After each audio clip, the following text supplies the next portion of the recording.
끝까지 싸운다더니 결국 셀프 변호를 하게 생긴 모양입니다. 인생을 어떻게 살았길래 주변에 자신을 변호해줄 사람 하나 없는 걸까요? 윤석열이 수임료로 무려 7억 원을 제시했는데도 자신을 변호해줄 사람을 못 찾은 것으로 나타났습니다. 그렇게 자부하더니 결국 김용현을 비롯한 오른팔들도 권력에만 눈이 멀었던 것이지 윤석열을 인간적으로 신뢰한 것은 아니었다는 게 증명됐습니다. 국힘도 사실상 윤석열을 배신하고 손절한 것이죠. 법조인 출신이 상당히 많습니다. 변호사, 검사는 물론 판사 출신도 수두룩한 국힘인데 결국 아무도 윤석열을 변호해주지 않겠다는 것 아니겠습니까? 실제로 윤석열 탄핵소추단 일원인 천하람 개혁신당 원내대표가 법조 쪽의 동향을 들어보니까 윤석열의 변호인단 섭외가 정말 안 된다고 한다고 전했습니다. 천 원내대표는 23일 SBS 라디오 김태현의 정치쇼에 출연해 윤 대통령이 헌법재판소가 보낸 서류를 거부하고 있는 상황과 관련해 이같이 말했습니다. 천 원내대표는 서류 송달을 안 받는 일단 첫 번째로는 제일 중요한 건 지연 전술인 것 같다. 그러니까 전체적인 법적 절차를 다 지연하려는 것 같다. 저도 법률가 출신이니까 알지만 이렇게 눈에 과하게 뻔히 보이는 지연 전술은 본인에게 화가 된다. 재판부의 분노를 불러일으키기 때문이라고 분석했습니다. 천 원내대표는 그래서 이건 전술이라고 하기에는 참아책이다. 왜냐하면 이렇게 되면 헌재가 되게 화를 내게 될 것이고 이렇게 되면 실제 변론에 어쨌든 공시송달이든 뭐든 해서 돌입하게 될 텐데 그러면 헌재 입장에서도 적정한 절차 보장, 신중함 이런 것보다도 언제든 지연 전술을 펼 수 있으니까 변론을 빨리빨리 진행하자라고 또 가게 될 수 있다. 그래서 이것은 윤석열 본인 입장에서 자기 발등 찍는 일이라고 하기도 했습니다. 이어 추가적인 가능성은 제가 법조 쪽의 동향을 들어보니까 변호인단 섭외가 정말 안 된다고 한다고 전했습니다. 천 원내대표는 윤 대통령의 멘토같이 선배 검사인 김홍일 전 방통위원장은 섭외가 됐는데 실제 헌법재판이든 형사재판이든 내란 재판이든 쭉 지금 방대한 서류와 기록들, 자료들 그걸 보려면 주니어급 그러니까 실제 실무를 할 변호사들이 필요한데 이게 섭외가 안 된다는 것이라고 했습니다. 실제로 JTBC 보도에 따르면 수임료 7억 원을 불렀는데도 변호인단을 섭외하지 못했다고 합니다. 지금까지 어떤 인생을 살아왔는지 보여주는 대목입니다. 기본적인 사회생활도 안 되는 작자한테 더 이상 대한민국이 망가지길 원하지 않는 분들이라면 구독과 좋아요로 민심을 표현해 주십시오. 명태균 씨 관련 의혹뿐 아니라 윤석열 대통령은 당장 내란죄 수사와 탄핵 심판도 앞두고 있죠. 그런데 나라를 큰 혼란에 빠뜨리고도 반성하지 않는 윤 대통령을 변호하려 나서는 사람이 없는 걸로 보입니다. JTBC 취재 결과 윤 대통령이 전관 변호사에게 수임료로 무려 7억 원을 제시했는데도 거절당한 걸로 파악됐습니다. 여도현 기자의 단독 보도입니다. 윤석열 대통령 측은 공식 변호인단을 꾸리는데 시간이 필요하다는 입장입니다. 그러면서도 구인단에는 선을 긋고 있습니다. 그렇지 않습니다. 필요한 만큼 하는 겁니다. 자원봉사자 모으듯이 전부 오세요 이런 사람은 아니지 않습니다. 하지만 JTBC 취재 결과 수임료로 7억 원이라는 큰 돈을 제시하고도 변호를 거부당했던 것으로 파악됐습니다. 수사와 재판 경험이 많은 원로 법조인에게 동료들과 함께 사건을 맡아달라고 했지만 응하지 않은 겁니다. 국민을 큰 충격에 빠뜨린 내란죄를 변호하는데 부담을 느낀 탓.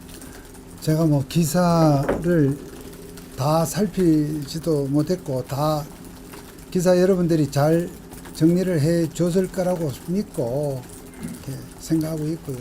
그거에 대해서 따로 대통령의 반응 여부는 제가 말씀드리기가 곤란한 점을 이해해 주십시오. 내일 공수처가 출석 요구한 날짜인데 출석하실지 여부도 좀 정해 주시는 건가요?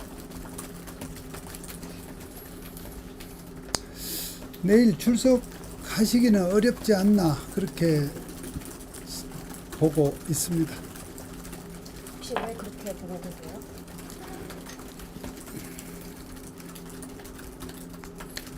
아직 여건이 안 되었다는 정도로 말씀을 드리겠습니다. 대통령은 제가 지난번에 말씀드린 대로 이번 일은 헌법재판소의 탄핵 심판 절차가 국회가 또 그렇게 소추를 한 만큼 탄핵 심판 절차가 우선이라는 생각을 하고 있고 그 탄핵 심판 절차가 적어도 좀 가닥이 잡히고 어느 정도 대통령의, 그러니까 탄핵 심판 피청구인으로서 대통령의 기본적인 입장 이런 부분들이 헌법 재판관들에게 또 국민들에게 좀 설명이 된 상태에서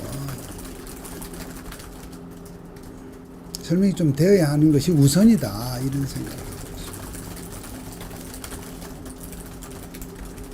저 질문 있어요.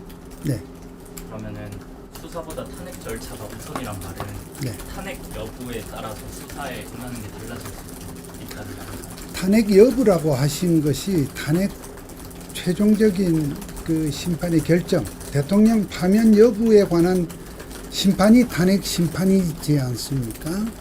그 결론이 다 난 다음이란 뜻이 아니라 지금 탄핵 심판 절차가 일단 시작이 되면 여러 차례 변론 절차를 통해서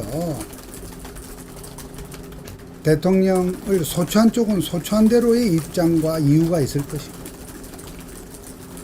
또 소추를 당한 대통령은 대통령대로의 입장과 또 그에 임하는 어떤 논리, 이유 논리가 있을 것입니다. 그 입장을 뒷받침하는 그런 부분들을 좀 공개적으로 공론화해서 좀 이 부분에 대한 평가와 판단이 이루어져야 하는데 그것이 다 끝난 다음에 하자는 것이 아니라 적어도 초반부에 대통령의 입장의 개요라도 알려질 것입니다. 그죠? 그렇게 돼야지. 여러분 생각해 보십시오. 지금 수사기관에 이렇게 가서 말하자면 폐쇄된 공간에서 제가 밀실이라고 쓰면 또 이것도 밀실이라는 단어에 또 예민해 하실 것 같은데 잠깐만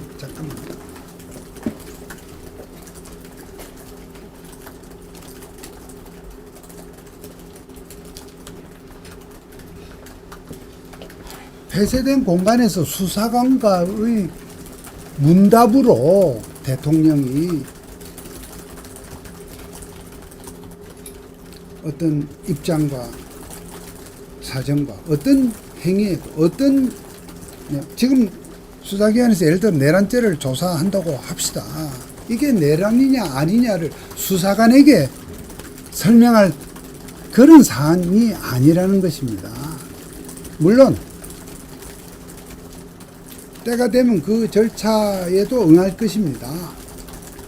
그렇지만 충분한 자기 주장이 수사라고 하는 것은 그전에도 말씀드렸습니다만 수사관이 묻는 내용에 대해서 답하는 구조이지 피조사자가 자기 하고 싶은 얘기 그 안에 그 현안에 관련된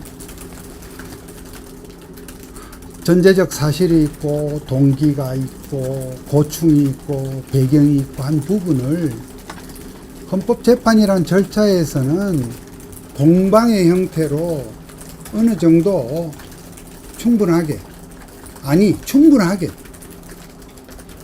헌법재판관들이 어떻게 판단할지는 재판관들의 입장과 판단이고요. 당사자로서는 충분한 시간과 충분한 준비를 가지고 정돈된 말씀을 드릴 수 있을 것인데 오늘까지 네. 헌재에서 예. 후보령이랑 공무원의 회의로 제출해달라고 정한 시한인데 오늘 제출하시나요? 그 부분은 제가 지금 말씀드릴 사항이니까 말씀드리기가 어렵습니다. 근데 방금에는 네. 헌재 심판 결과에 대해서 공개적으로 공방이 이루어지고 이런 것들이 중요하다. 그러니까 그 부분은 성탄절 이후에 대통령과 변호인단 쪽에서 정리된 입장을 그 부분에 대한 답을 내놓기 때문에 제가 말씀드릴 수 없다고 하는 뜻입니다. 제가 여기서 그 부분까지 말씀드리기는 어렵다는 뜻입니다. 예? 어쨌든 성탄절 그러니까 성탄절이면 성탄절도 또 들어가니까요. 성탄절 다음 날 이후, 더 정확하게 말하면 그렇겠죠. 26일 이후에, 그렇다고 해서 그 다음날 뭐 와장창 중대 발표가 있다는 뜻으로 너무 그렇게 오해하시지 말으시고요. 어쨌든 기본적으로 제가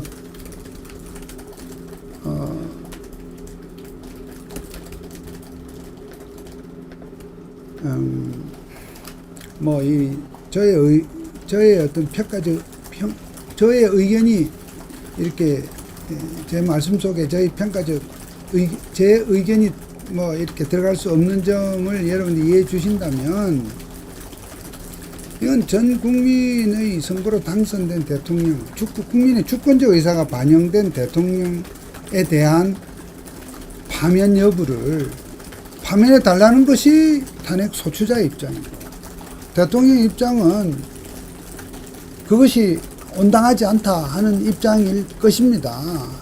그러한 일을 다루는 재판은 이렇게 성급하고 졸속으로 될 수 없다. 더구나 지금 6인 체제의 지금 불완전한 합의체입니다. 그런 상황에서 뭐 변론 준비 절차는 진행될 수 있다는 것을 저도 법률가로서 그 점은 부인하지 않습니다만, 본격적인 심리를 과연 이 6인 체제로 할 수 있을 거냐 하는 부분 등을 포함한 전반적인 그런 사항들에 대해서 아직도 논쟁적 요소가 있는 것이 사실입니다. 그것은 대통령이 생각이 그렇다, 변호인단이 생각이 그렇다가 아니라 조금만 법률적 사고가 있는 우리 법조인들에게 물으시면 다 그렇게 얘기를 할 것입니다.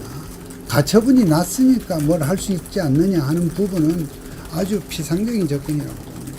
그러니까 준비 절차는 진행될 수 있을 거라는 점은 이론이 없겠습니다만, 어쨌든 그런 부분도 지금 국회에서 헌법재판관의 충원을 위한 절차가 시작된 걸로 알고 있고, 또 대통령 권한대행이 임명할 수 있느냐 없느냐 하는 부분도 지금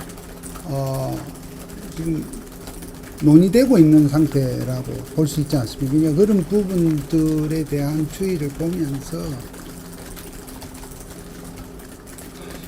그러니까 제가 지금 말씀드린 것은 26일 이후에 나올 입장을 해서 뭐 대대적으로 아주 포괄적인 모든 문제를 다 발표한다는 뜻은 아닐 것이다만, 어쨌든 이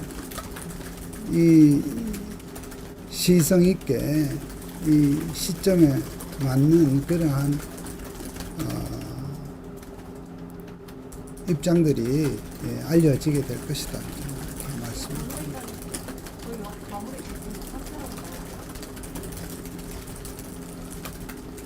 마무리라고 할 수 없는 것이요. 지금 일단 초기에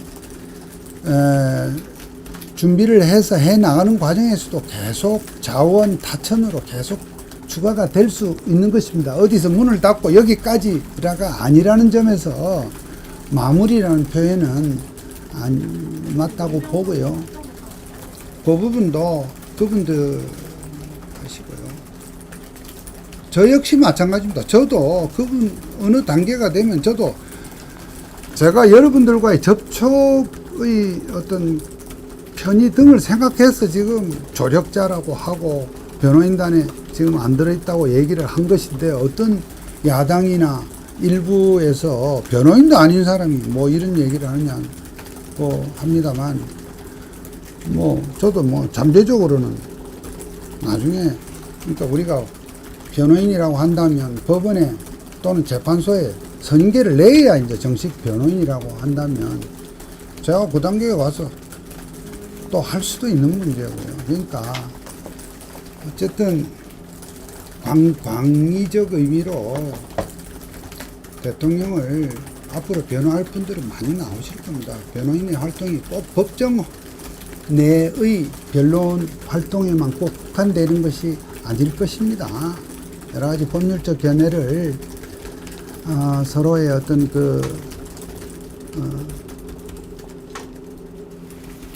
변호인들과 입장 조율 하에 또 그런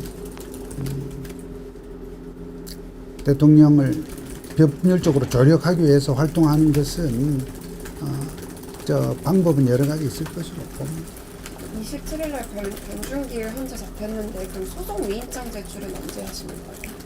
그런 부분은 제가 말씀드리지 않고 그분 26일 이후에 나올 상황에 대해서 그 일을 하실 분들에게 확인을 하거나 그분들이 알 수 있게 할 것으로 생각을 합니다. 26일 이후라는 건 이번 주 아니면 일 될 거라는 말이신가요? 26일이 이번 주 아닙니까? 네, 이번 그러니- 주 안에 발표가 있을 거예요. 아니, 그런 제가 말씀드리지 않습니까? 26일 이후에 이렇게 그런 사항들을 일부시 이렇게 알 수 있게 할 것인데, 뭐 이렇게 모든 사항을 다 와장창 다 이렇게 한다고는 제가 말씀드릴 수가 없고요. 이제 단계별로 해 나가지 않겠습니까?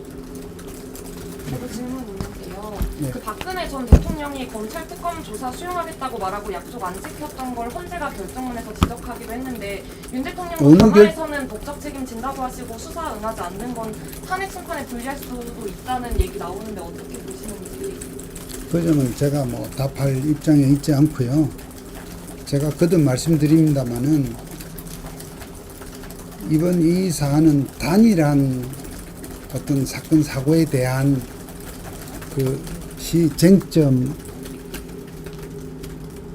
아니고 굉장히 포괄적인 쟁점이 다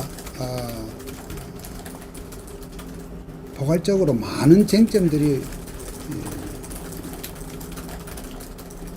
있는 그런 사안이라고 봅니다. 그러한 사안들에 대해서 더구나 그것이 궁극적으로는 소위 국민이 선출한 대통령을 임기 도중에 그만두게 하느냐 마느냐는 그 결론으로 그 결론을 내려지는 그 과정입니다. 그 과정의 중요한 한 부분인데요. 초반에 이 부분을 수사라는 형태로 하기보다는 헌법재판관들에 의한 헌법재판에서 그건 단순히 물리적으로 수사냐 재판이냐 이 문제가 아니라 구조적 차이점을 제가 몇 번 말씀드렸다고 생각합니다. 헌법재판관들 앞에서 충분히 각 입장을 소추측은 소추의 입장 또 피소추는 피소추의 입장을 충분히 개진하고 해서 또 국민들께서 언론을 통해서 알 수 있는 형태로 이 부분을 하는 것이 우선이라는 생각을 하고 있다. 그리고 그런 내용이 반드시 다 끝난 다음에 하겠다는 건 아니로되 초반에 그러한 부분이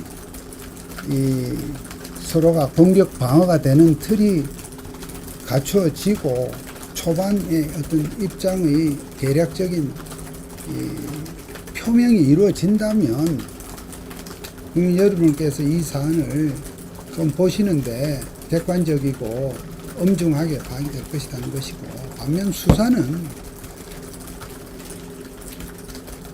여러분 보시지 않습니까? 출석했다. 안에 들어가면 무슨 얘기 했는지 그저 나오는 시간 가지고 12시간 조사했다.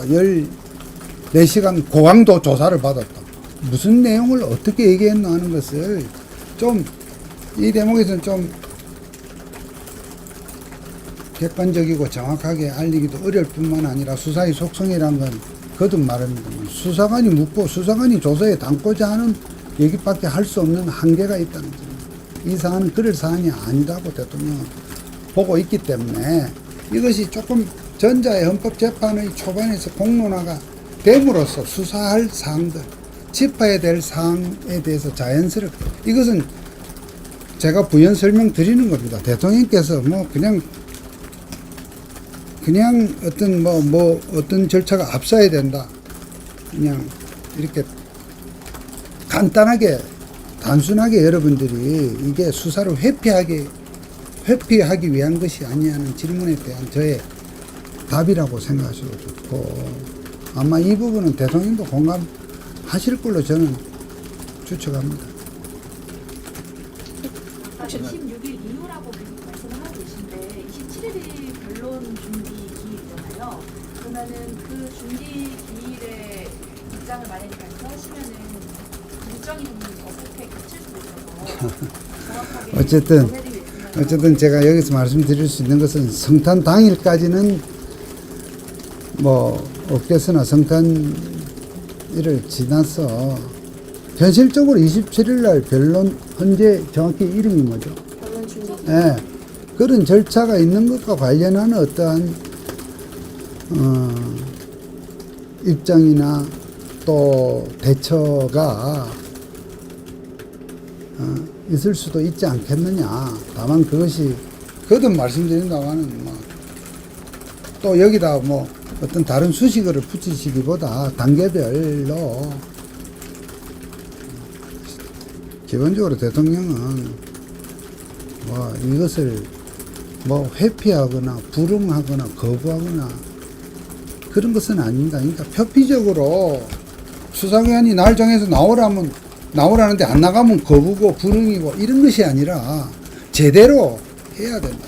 이것은 당신의 구명 문제가 아니라 이 사항은 국민적 어떤 평가를 필요로 하는 사항이고 그 평가를 대신해서 헌법재판소의 헌법재판이라는 절차 또 하도록 국회가 또 탄핵소추를 했지 않습니까? 그런 사항, 그만큼 진중하게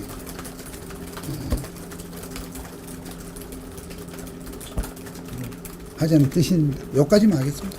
하나만 여쭤볼게요. 그 변호인단 구성 아니 여기면 하나지만 다 하나씩이면 곤란하죠. 9인만 갖고 있다고 그거 하나만 좀 여쭤볼게요. 그렇지 않습니다. 필요한 만큼 하는 겁니다. 뭐 이것을 뭐 그냥 일반 뭐처럼 뭐 무슨 자원봉사자 모으듯이 전부 오세요 이런 사항은 아니지 않습니다. 최적의 그 부분은 아주 초반에는 소수 정예로도 출발할 수도 있는 문제고 그것은 대통령께서 또 이 사안은 대통령께서 필요한 시점과 단계에 가면 대통령이 또 본인의 또 직접적인 육성으로도 입장 설명이 될 수 있는 부분이기 때문에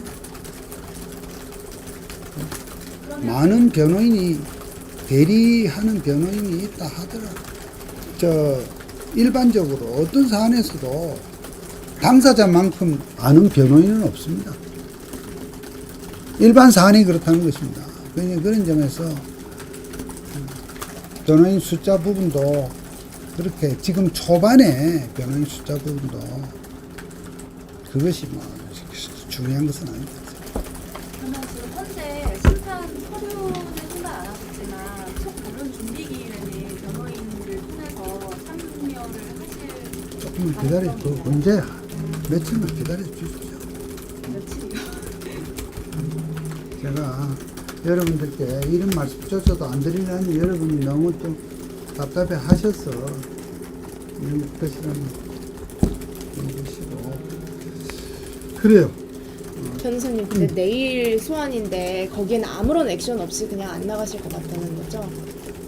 못 나가겠다고 얘기를 한다거나. 제가 아까 출석이 어려울 것으로 보인다고 말씀드렸고요. 그 뜻을 여태까지 좀 약간 설명이 좀 길었나요? 그러니까 아직 여건이 좀 아니다. 이것을 절대로 불응이나 거부로만 야당이나 기타 또 대통령에 대한 어떤 시각을 갖고 있는 분들은 무슨 얘기를 해도 또 그들의 안경으로 보겠지만 대통령은 좀 여건이 돼야 한다. 그런 뜻으로 우선 표현하겠습니다. 그래요. 수고 많으십니다. 경찰은 자, 마치겠습니다. 요만.